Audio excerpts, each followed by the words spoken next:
जय श्री श्याम। उम्मीद करती हूँ आप और आपका परिवार स्वस्थ और कुशल मंगल होगा। बाबा श्याम की कृपा सदा आप सभी श्याम भक्तों पर बनी रहे। श्याम भक्तों, श्याम नाम की महिमा अनंत है। श्याम नाम जैसा कोई मंत्र नहीं। श्याम नाम स्वयं में ही महामंत्र है। श्याम नाम का इतना प्रभाव है कि सभी देवी देवता, यहाँ तक भगवान श्री कृष्ण भी खाटू वाले बाबा श्याम को अपने नाम से ही पहचान दी है और अपनी सारी शक्तियाँ उनको प्रदान की हैं। खाटू वाले बाबा श्याम को साक्षात अपना ही स्वरूप दिया है। जो भी भक्त बाबा श्याम के नाम का आश्रय ले लेता है, उनके आगे भगवान श्री कृष्ण अपना सुदर्शन चक्र लेकर आगे चलते हैं। भगवान शिव त्रिशूल लेकर चलते हैं। ऐसा भाव है इस श्याम नाम में। तब इतना सब कुछ है इस नाम में, तो तब मनुष्य इस नाम के सहारे इस संसार के जंजाल से मुक्त हो सकता है। भक्त क्यों इस संसार का चक्कर काट रहा है? वह निरंतर नाम जप करके अपने प्रारब्धों को क्यों नहीं नष्ट कर लेता? जीवन के सभी कष्टों को मनुष्य इस नाम के सहारे काट सकता है। श्याम नाम जीवन में क्या क्या चमत्कार कर सकता है, यह तो कोई नहीं बता सकता है। पर ये सच है कि भाव और विश्वास के साथ प्रभु के पावन नाम का निरंतर जप किया जाए तो मनुष्य के जीवन में जो अंधेरे हैं वो पूर्ण रूप से मिट जाएंगे और खाटू वाले की शरण में चले जाओगे। यदि एक बार वो मिल जाए, फिर क्या किसी को और की जरूरत है? क्या यही तो श्याम नाम है? इसके जपने मात्र से मुंह में मिठास आ जाती है, मन में शांति मिल जाती है, दिल को सुकून मिल जाता है। आज की जो सत्य कहानी सुनाने वाली हूँ वो एमपी की रहने वाली सर्वेश जी की है, जिसको सुनकर श्याम नाम की महिमा की अहमियत समझ में आ जाएगी। तब इस सत्य कहानी को पूरा जानने के लिए इस वीडियो को अंत तक जरूर देखें। मेरा नाम सर्वेश है, मैं एमपी की रहने वाली हूँ। मेरे जीवन में आज सब कुछ ठीक चल रहा है। मैंने कभी सपने में भी नहीं सोचा था कि मेरे जीवन के अंधेरे इतनी जल्दी समाप्त हो जाएंगे।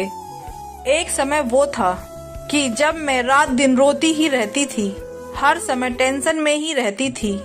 आज श्याम नाम की महिमा से मेरे जीवन में सब कुछ ठीक हुआ है। आज मैं अपने जीवन के उसी अनुभव को आप सभी भक्तों के साथ शेयर कर रही हूँ।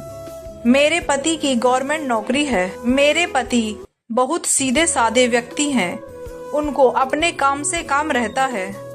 वो चाहते तो हर रोज के हजारों रुपए ऊपर से कमा सकते हैं, लेकिन वो बोलते हैं कि सरकार हमारे काम का वेतन देती है, हमें हराम का पैसा नहीं चाहिए। आज नहीं तो कल हमें उन पैसों का हिसाब प्रभु के सामने तो रखना पड़ेगा, तब हमें कोई नहीं बचा पाएगा। मेरे पास 2 बच्चे हैं, सब कुछ अच्छा चल रहा है। मेरे ससुर जी भी हमारे साथ ही रहते थे। गांव में खेती बाड़ी थी, जो कि मेरे पति के बड़े भाई देखते हैं। मेरी सासू माँ का देहांत हो चुका है, तब से ही मेरे ससुर जी हमारे साथ ही रहते हैं। हमारे देवर और ननंद की भी शादी हो चुकी है। अक्टूबर 2022 को मेरे ससुर जी का भी देहांत हो गया। मेरे ससुर जी ने कोई वसीयत तो नहीं करी थी, लेकिन सारे बच्चों को बिठाकर बोला था कि मेरे बाद तुम लोग 3 हिस्से कर लेना और आपस में कोई झगड़ा नहीं करना। तब तीनों भाई इस बात से सहमत हो गए थे, लेकिन मेरे जेठ जी के मन में खोट आ गया था, क्योंकि मेरे पति जल्दी से गांव जाते नहीं थे। उन्होंने देवर जी को तो हिस्सा दे दिया था, लेकिन हमारा हिस्सा देने के लिए तैयार नहीं थे। 1 वर्ष बाद जब हम अपना हिस्सा लेने के लिए गए, तब जेठ जी ने बोला कि तुम्हारा कोई हिस्सा नहीं है, मेहनत हम करें, तुम मुफ्त में खाओगे, यह नहीं चलेगा। फिर मेरे पति ने बोला, यदि ऐसा है तो मुझे मेरा हिस्सा दे दीजिए, मैं अपनी खेती खुद से संभाल लूंगा। जिस पर जेठ जी भड़क गए और बोले कि पिताजी कोई वसीयत तो करके गए नहीं थे, मैं शुरू से ही खेती कर रहा हूँ, मैं कोई फूटी कौड़ी नहीं दूंगा। उन्होंने हमें हमारे घर से ही निकाल दिया। फिर हम लोग अपने घर वापस आ गए। फिर मेरे पति बोले, छोड़ो, हम कमा ही रहे हैं, बच्चों को पाल लेंगे, लेकिन उनके पास तो खेती ही है, रहने दो, उसके बारे में तुम ज्यादा मत सोचो। आखिर मेरे बड़े भाई हैं, बड़े भी पिता के समान होते हैं। पिता कुछ कह देते हैं तब बच्चों को बुरा नहीं मानना चाहिए। पर मुझे जेठ जी की ये बात अच्छी नहीं लगी। अगर उनको जरूरत थी तो बोल कर भी ले सकते थे, पर झगड़ा क्यों किया? इस तरह से जमीन को छीनना गलत है और हमें ऐसे घर से नहीं निकालते। यह बात मुझे अंदर ही अंदर खाए जा रही थी। लगातार सोचते सोचते मैं टेंशन में रहने लगी। इतनी टेंशन हो गई कि मैं पागलों की तरह मेरी हालत हो गई। फिर मेरी दवाई शुरू हो गई। जून 2023 को एक मेरे पति के फ्रेंड हमारे घर पर आए। उनकी पत्नी से जब मेरी मुलाकात हुई तब मैंने सारी बात उनको बताई।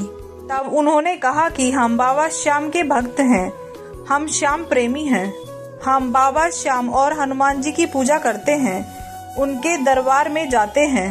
जब भी वो बुला लेते हैं। हमारे घर से 8-10 किलोमीटर की दूरी पर भी बाबा श्याम का मंदिर है। यदि हम खाटू धाम नहीं जा पाते हैं तब हम हर महीने की एकादशी पर बाबा श्याम के दर्शन के लिए चले जाते हैं। हम भी बहुत परेशान थे पहले, पर जब से हम बाबा श्याम के दरबार गए हैं, उनकी पूजा आराधना करने लगे हैं, तब से हमारे घर में सब कुछ अच्छा हो रहा है।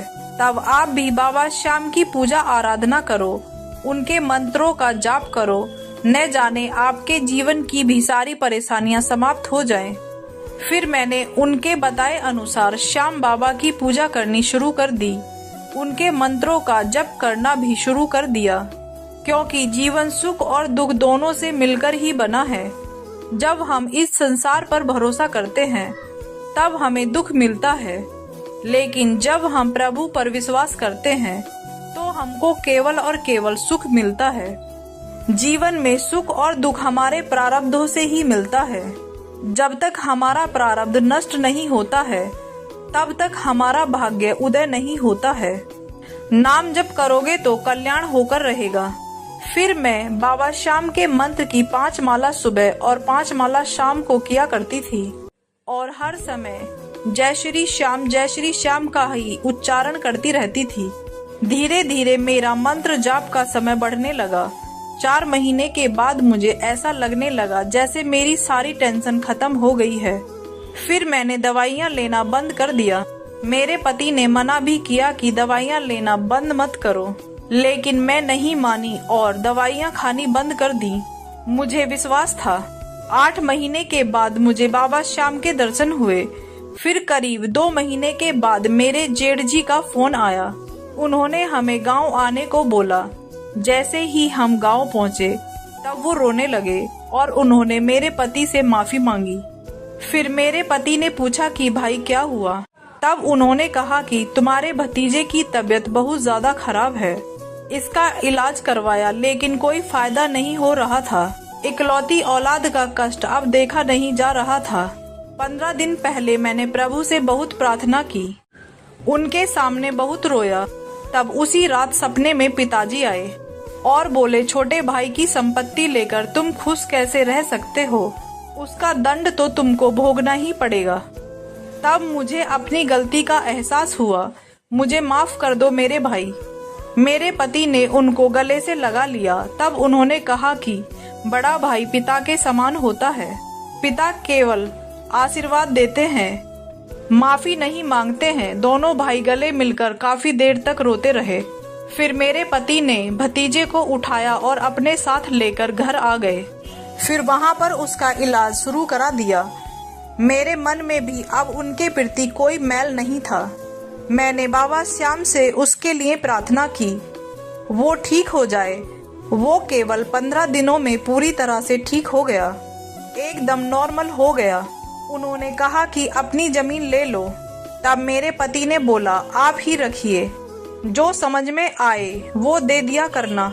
उस दिन के बाद मैं एक दिन भी बाबा श्याम की पूजा किए बिना नहीं रह सकती हूँ। वो मेरे प्राणों में बसे हैं। मुझे समझ आ गया है कि ये संसार कभी साथ नहीं देता है। प्रभु का पावन नाम ही हमारा उद्धार करेगा। जीवन में यदि कुछ करना है तब प्रभु के पावन नाम को लेते रहो, कल्याण अपने आप ही हो जाएगा।